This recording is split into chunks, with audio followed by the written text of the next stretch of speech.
ایک بار کی بات ہے، ایک گھر میں ایک بوڑھی عورت اکیلے رہتی تھی۔ وہ ہمیشہ اپنے گھر کے دروازے کے پاس بیٹھ کے سوچتی رہتی کہ کاش کوئی میرے ساتھ ہوتا تو مجھے اتنا برا نہیں لگتا۔ وہ ہر روز وہاں پہ ایسے بیٹھتی، ایسا لگتا کہ وہ کسی کا انتظار کر رہی ہے۔ اس کے پاس ایک چھوٹی سی پیلے کلر کی چڑیا بھی تھی۔ وہ چڑیا بھی اس کے ساتھ بیٹھتی، ان کا جب من کرتا تو وہ بات کرتے اور یا پھر وہ چپ چاپ وہیں بیٹھ رہتے۔ بہت سارا سمے بیت جاتا لیکن وہ وہیں پہ بیٹھے رہتے۔ کھانا پینا کھا کے، کھانا پینا بنا کے وہ ہمیشہ وہیں بیٹھے رہتے تھے۔ ایسا لگتا تھا وہ کسی کا انتظار کرتے ہیں۔ ایسے ایسے سمے بیتتا گیا اور وہ دونوں آپس میں ایک ساتھ باتیں کر کے سمے کا گزارا کر دیتے تھے۔ وہ بوڑھی عورت اپنی چھوٹی سی چڑیا سے ہمیشہ بات کرتی اور وہ چھوٹی چڑیا اس بوڑھی عورت کی بات سنتی رہتی۔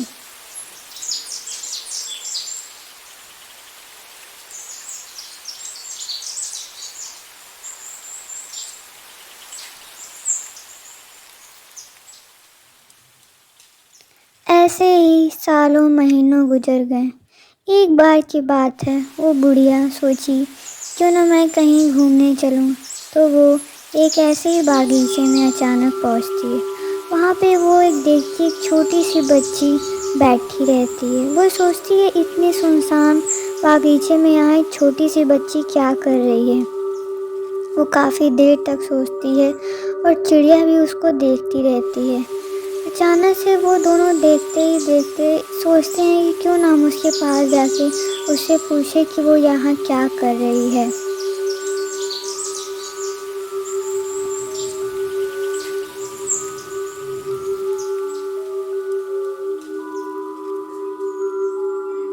وہ آپس میں بات بھی کرتے ہیں کہ یہاں کوئی دکھائی نہیں دے رہا، ایسا لگتا ہے کسی نے اس کو یہاں چھوڑ دیا ہے، اس لیے وہ وہاں چپ چاپ بیٹھی ہے، کیونکہ وہ دکھائی نہیں دے رہا تھا کہ دور سے وہ رو رہی تھی۔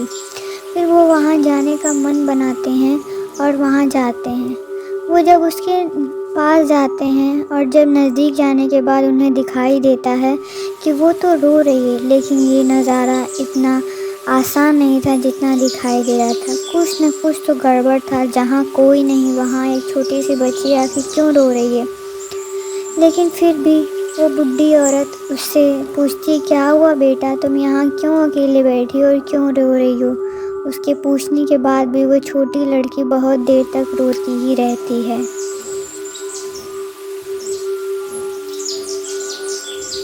وہ بوڑھی عورت اس کو بہت چپ کرانے کی کوشش کرتی ہے، لیکن وہ چھوٹی لڑکی روتی ہی رہتی ہے اور لگاتار روتی رہتی ہے۔ چھوٹی والی چڑیا کو تھوڑا شک ہوتا ہے کہ کچھ نہ کچھ تو گڑبڑ ہے، لیکن وہ چھوٹی تھی تو کیا ہی، وہ سوچتی ہے کہ میں کچھ زیادہ ہی سوچ رہی ہوں، اس لیے وہ چھوٹی چڑیا اپنے دماغ سے بات کو ہٹا دیتی ہے۔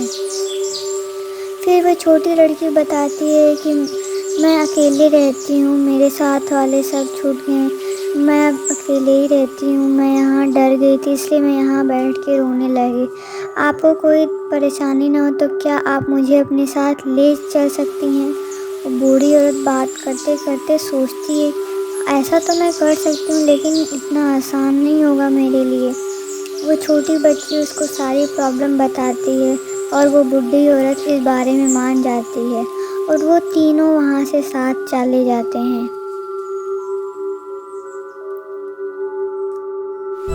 وہ اپنے گھر لے جاتی ہے اور وہ دیکھتی وہ چھوٹی بچی اس چڑیا کے ساتھ بہت کھیل رہی ہے اور مزے کر رہی ہے، تو وہ اس بات کو دھیان میں نہیں رکھتی اور اپنے کام کے لیے چلی جاتی ہے۔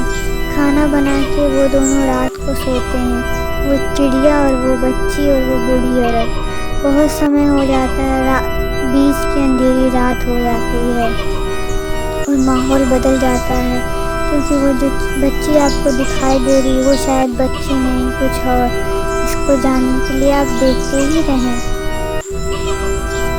اچانک سے موسم بالکل بدل جاتا ہے اور اندھکار چھا جاتا ہے۔